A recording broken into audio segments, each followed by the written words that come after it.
Cello, shh. Hi, everybody. This is Joe from PrepAgent, ready to go. If you guys can hear me, tell me what city you are in, and we will begin.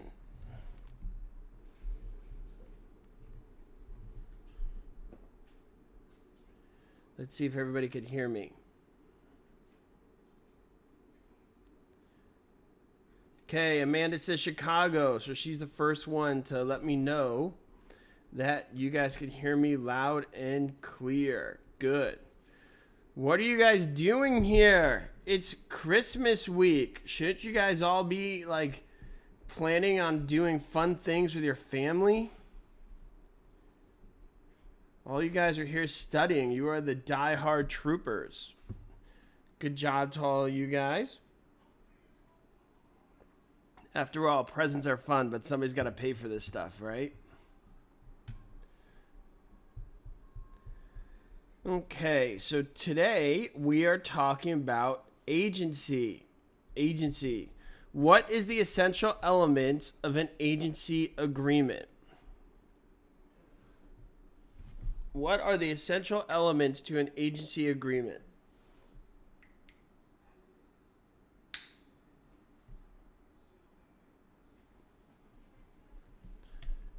What do you guys think?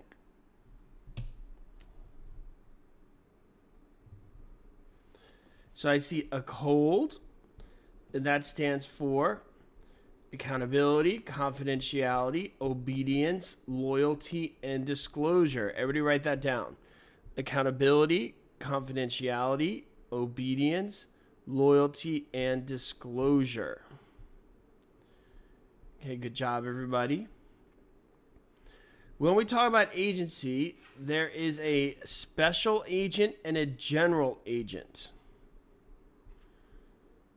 Who knows the difference between a special agent and a general agent?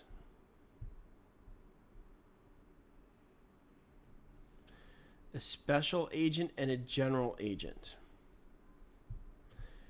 So a special agent is there for one task, and when that task is done, they move on. Whereas a general agent is more of an ongoing relationship. Okay, so somebody give me an example of a special agent. Give me an example of a special agent.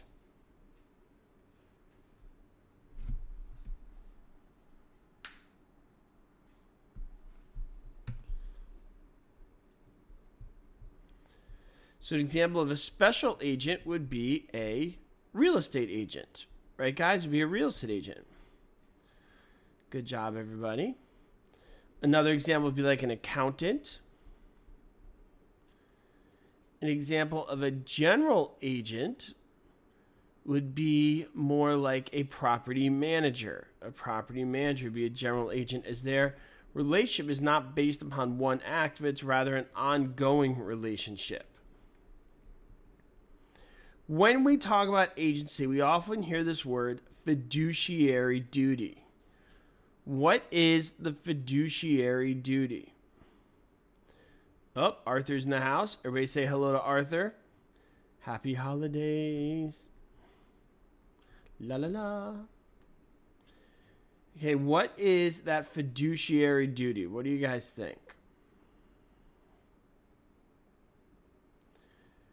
Fiduciary duty represents loyalty, putting the client's interests above your own. Do you owe your fiduciary duty to a client or a customer? Do you owe your fiduciary duty to the client or to the customer? What do you guys think? To the client or the customer? What do you guys think? You owe a fiduciary duty to the client. What is another name for your client? What's another way to say client? What do you guys think? What is another way to say client?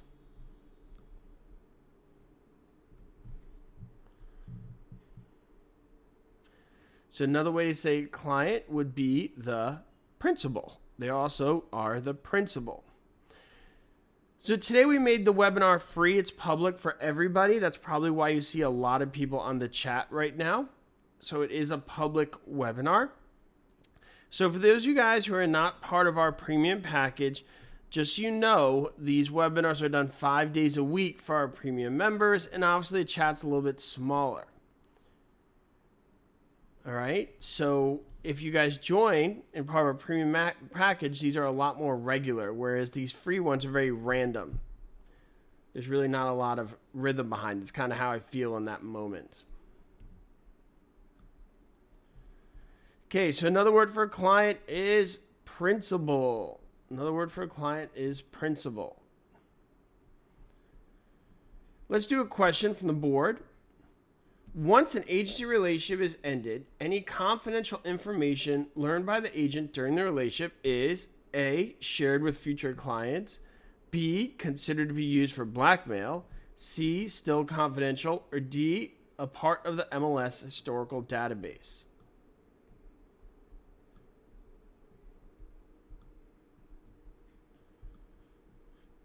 And the answer is C, still confidential. You can't do a deal with somebody and right after the deal's done, you can't be like, oh, so glad it's deal done. You should have seen who they were dating. So annoying. I can't believe I couldn't say it while I was representing them, but now the deal's done. I totally hate them. You can't do that. Trust me, you're going to want to.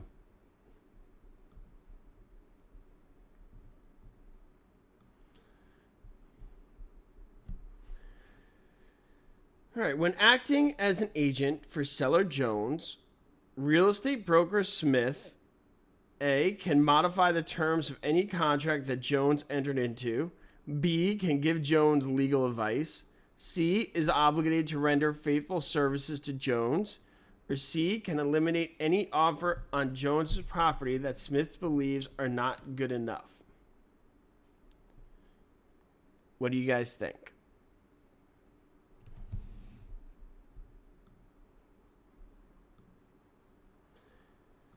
The answer is obligated to render faithful services to Jones. Okay, and the answer is C. How do I sound today? I'm using my Yeti mic, which I recently gifted to myself, and I also put what they call a pop screen on the front, so you don't hear me say like things like that. Does it sound good? I'm feeling so professional these days.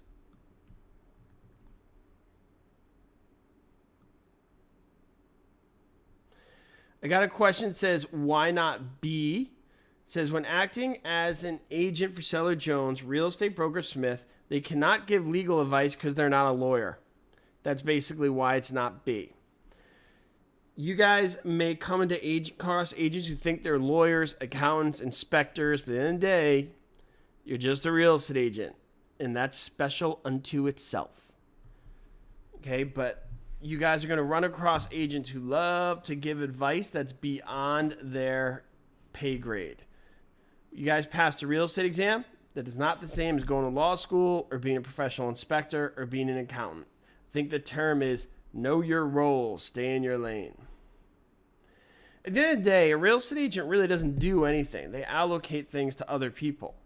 They get the business and they oversee the whole project, kind of like a producer in a play.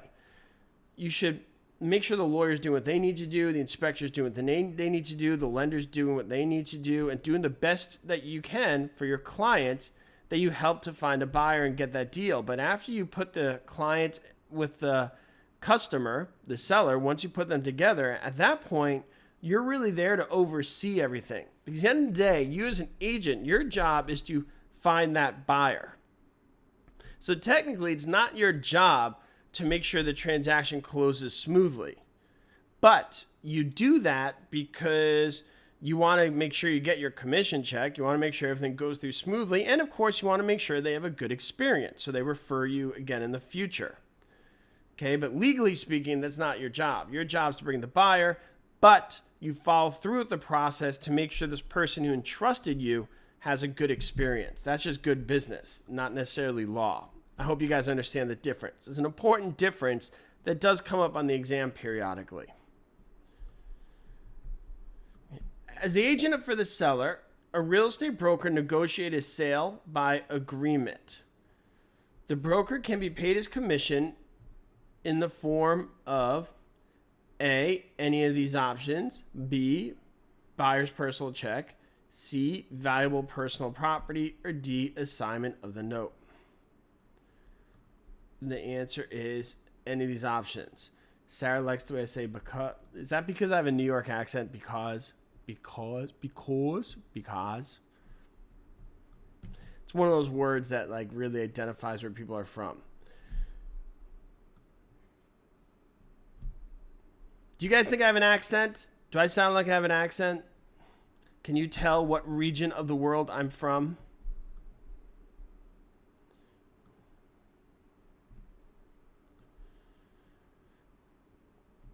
Okay, moving right along. When serving as a buyer's agent, according to the Civil Code sections dealing with agency, a licensee owes a fiduciary duty, A, to the seller, B, to the broker, C, to the buyer and the seller, D, to the buyer.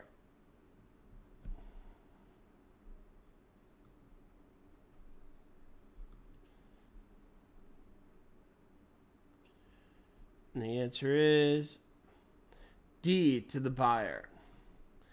I did grow up in New York, right outside the city, in a county called Westchester. All right, moving right along. The main obligation of the principal owes a real estate agent is A, confidentiality, B, obedience, C, accounting, or D, compensation.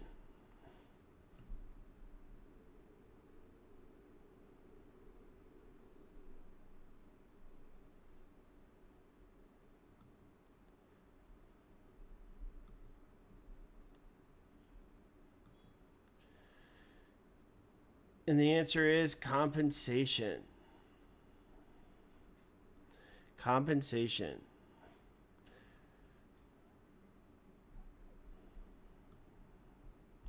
Who could tell me what is Latin for ad valorem? What is Latin for ad valorem? What do you guys think? Excuse me, what is ad valorem Latin for? That's the better way to ask that. What is ad valorem Latin for? And the answer is according to value. According to value. Good.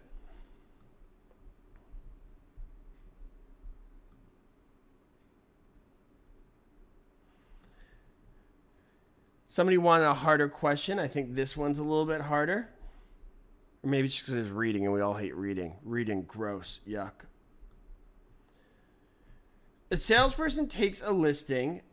By the terminology of the listing, doesn't authorize a listing broker to accept a deposit from a potential buyer. The broker should advise the salesperson that A, it is implied right of a broker to deny the deposit for legal liability. B, the broker will not be able to accept a deposit from an offer. C, a deposit will be accepted and retained by the broker from the offer, but only as an agent of the offer or D, it is an implied right of the broker to accept a deposit in behalf of the seller on any offer. What do you guys think? It's a hard one.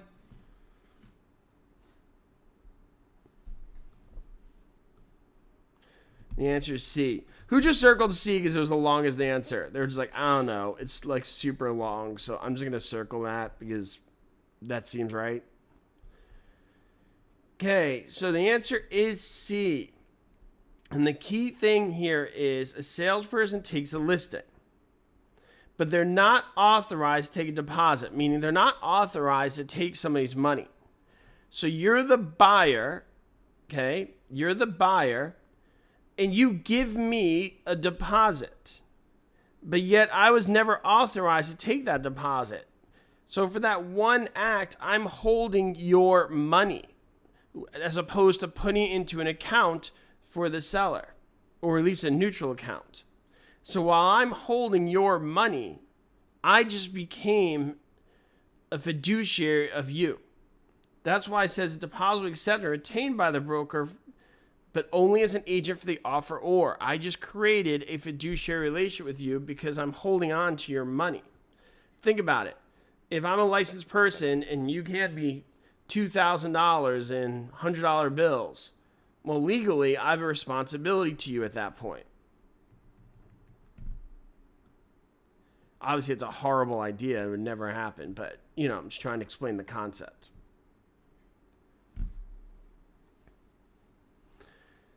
The primary obligation of an agent to the client is A, loyalty, B, mutual trust, C, deference, or D, respect.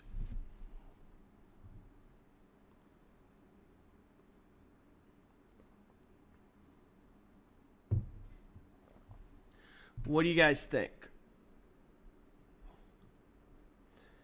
And the answer is A, loyalty.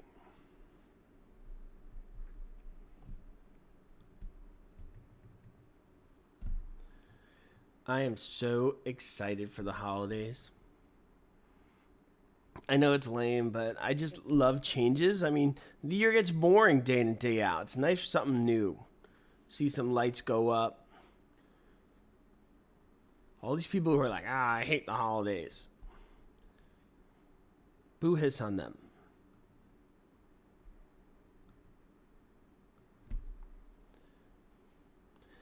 Antitrust laws prohibit all the following except A, competing brokers allocating market shares based on the values of homes.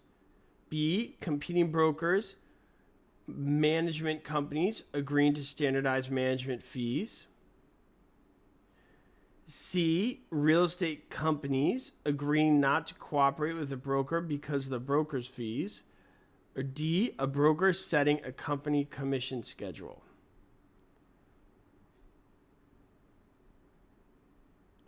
What do you guys think?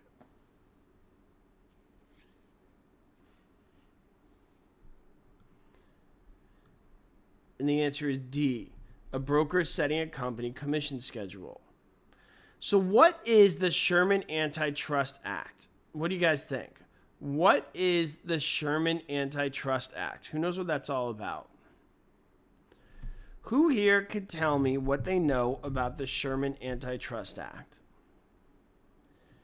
So the Sherman Antitrust Act has to do with promoting free market competition. Okay, everybody got that? It has nothing to do with discrimination. People sometimes get that confused. I want to be very clear about that. It has nothing to do with discrimination. That has to do with Fair Housing Act. That's a totally different thing. That's the Federal Fair Housing Act, okay? The Sherman Antitrust Act is there to make sure that everything's fair. And this is not just for real estate. This goes on for business in the U.S. One of the things you'll hear as a real estate agent, which is a very common violation of this, and tell me if you guys have heard this when you talk to agents where they say, it's 5%. That's what it is. Maybe 6% because I'm awesome. But it's 5 to 6%. That's just what it is. It's standard. That you got to pay that. That's what it is. It's standard. How many of you guys have heard agents say that? So if you have heard real estate agents say that, that is a violation of the Federal Fair Housing Sherman Antitrust Act. The violation of the Sherman Antitrust Act, because it implies that going below 5% is not an option, and thus price fixing. Okay? Clients need to know that there is an option, all right, to go lower than 5%. You could pay somebody 1% if they agree to it. Now, that is across the community. But if a broker sets that schedule for his company, that's okay. And that's the question on the board. A broker could say, you know what? In our office, we don't go below 5%. They could do that. Now, my next question for you guys is, tell me other violations of the Sherman Antitrust Act, okay, other than price fixing. Tell me other violations of the Sherman Antitrust Act other than price fixing. I noticed Brandy mentioned group boycotting. Group boycotting is when all the agents of the community say, uh-oh, Brandy just passed her exam. Nobody talked to her. Everybody looked the other way. Here she comes. Kind of acts like Mean Girls, like that old Lindsay Lohan movie, where everybody just looks at her and be like, ugh, we're totally not talking to her. Nobody accept her offers. Nobody even look at her. Tie-in agreements basically says you can only buy this if you buy something else. That's illegal with the real estate. You cannot create geographical lines in a community that says that part of the neighborhood is you, this part of the neighborhood is mine. You don't come into my neighborhood, I won't go into yours. Because all these things will kill competition, and there needs to be competition. Okay?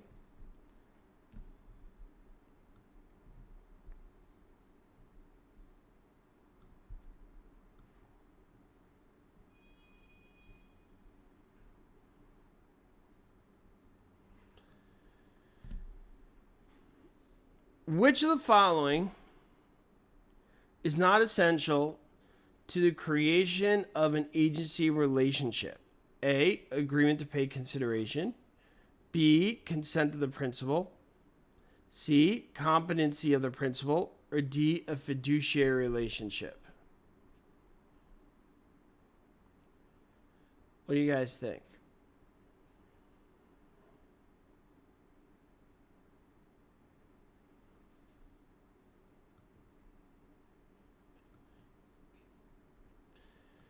And the answer is agreement to pay consideration.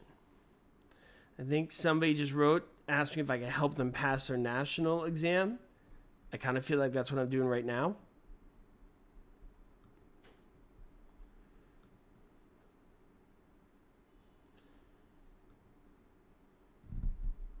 Okay. So consideration is not an essential to an agency relationship.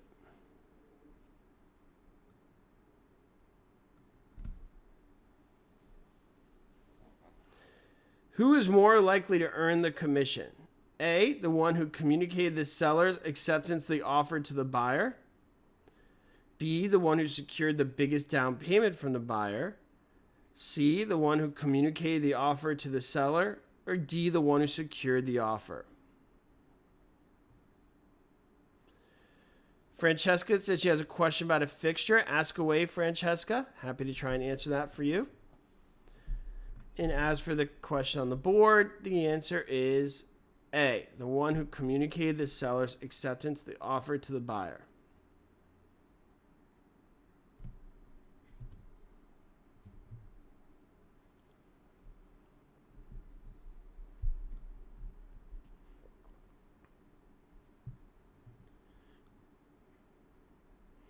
Ugh, reading. Yuck. How many guys, when you see a lot of words, you immediately get really tired? You're just like, oof, I'm ready to study. Let's go. Ooh, it's a long problem. I need to take a nap.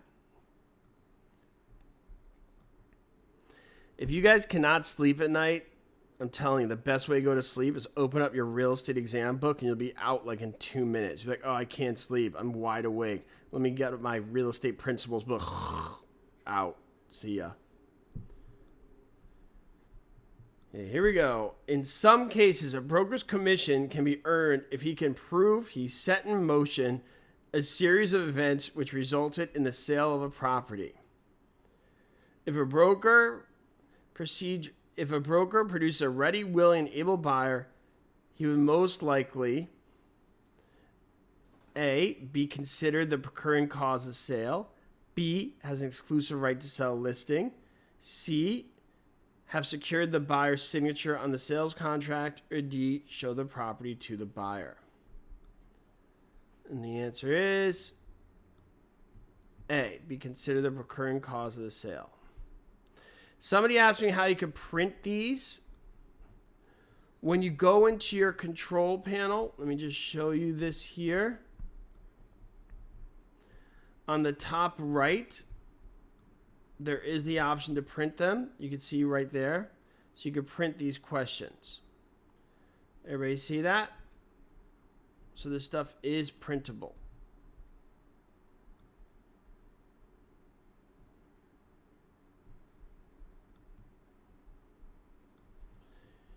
Okay, back to the matter at hand.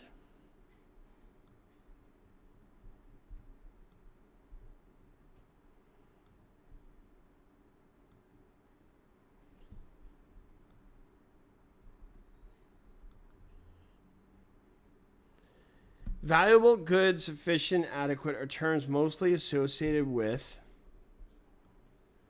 A, bilateral contracts, B, consideration, C, performance, or D, compensation.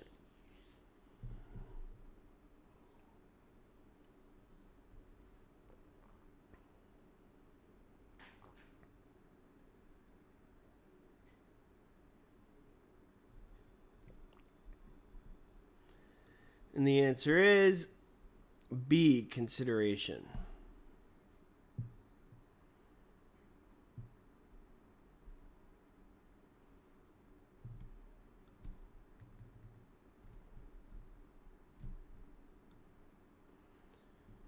Moving right along.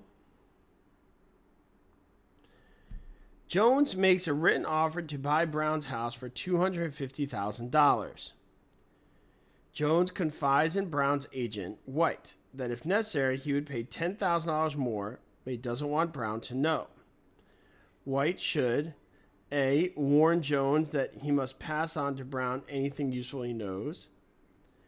B, present the offer to Brown but respect Jones' confidentiality. C, refuse to convey the lower offer to Brown. Or D, explain to Jones why the house isn't worth more than $250,000.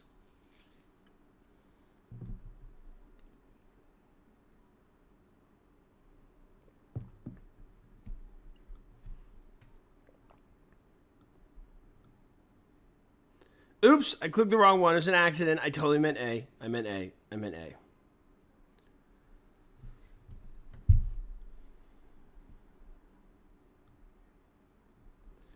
Okay.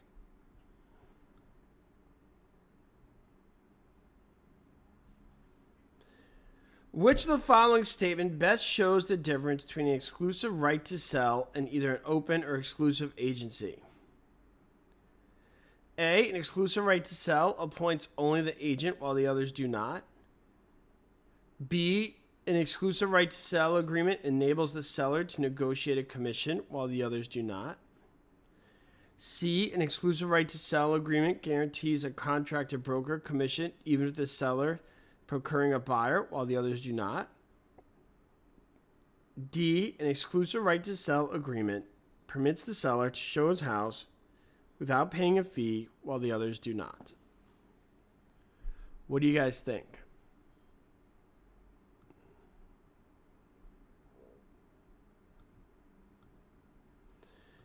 And the answer is C. An exclusive right to sell agreement guarantees a contracted broker commission even if the seller procuring a buyer while the others do not. So what is the difference between an exclusive right to sell listing and an exclusive agency listing? What do you guys think? What is the difference between an exclusive right to sell listing and an exclusive agency listing? Who knows? Who's got this one?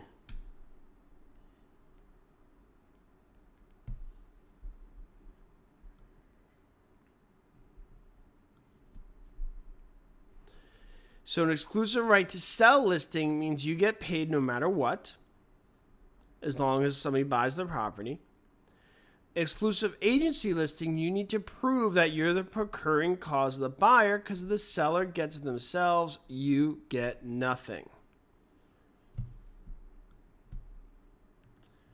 All right. And obviously the one that's more common for people when they do real estate is the exclusive right to sell listing.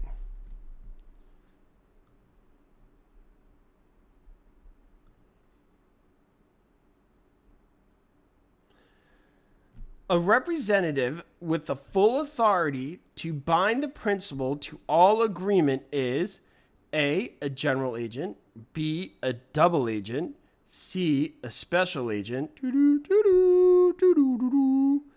or D, an accidental agent. By the way, that was my James Bond. So you got A, a general agent, B, a double agent, C, a special agent, or D, an accidental agent.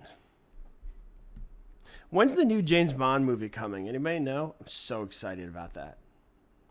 All James Bond movies are the coolest ever. Except for Casino Royale. That one was lame. Okay, and the answer is a general agent. So remember our example of a property manager. When a property manager manages a property, he can find tenant and sign leases. Right? So he could sign leases on behalf of the owner. So they're acting on their behalf.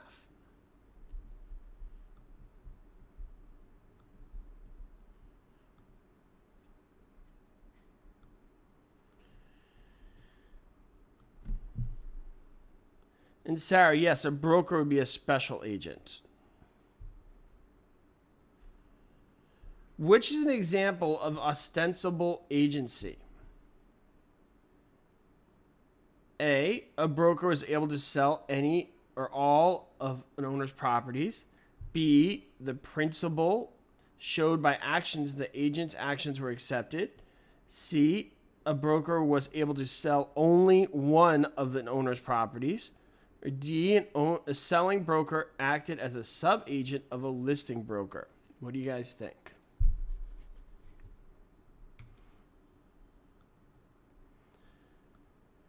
And the answer is B. The principal showed by actions the agent's actions were accepted.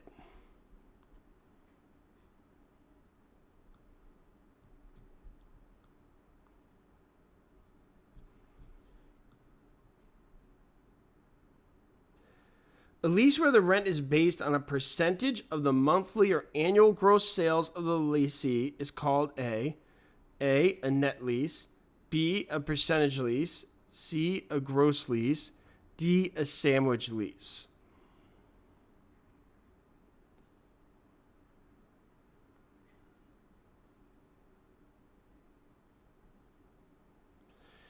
So let me ask you what's the difference between estoppel and estoppel. Estoppel is a contractual thing that says you can't go back on what you said you do. Ostensibles, when a relationship is basically implied by actions. Ostensible authority. One's a type of authority, one's a condition in a contract. Okay, and the answer here is percentage lease. A percentage lease is when you pay rent based upon the money that's coming in. All right, guys. Well, I hope you guys have a wonderful Christmas if that's what you guys celebrate. If you guys do not celebrate Christmas, just enjoy your day off. Everybody be positive and happy. Nobody likes those negative Nancys. Don't take pride in being a Grinch. Nobody likes being around those negative people who are too cool to smile and be like, oh, this should be a Hallmark holiday. Blah, blah, blah. Presents are just products of the market trying to get you to buy blah, blah, blah. We don't need any of those people. Everybody just smile, be happy, be positive, and just embrace it no matter how ridiculous it feels.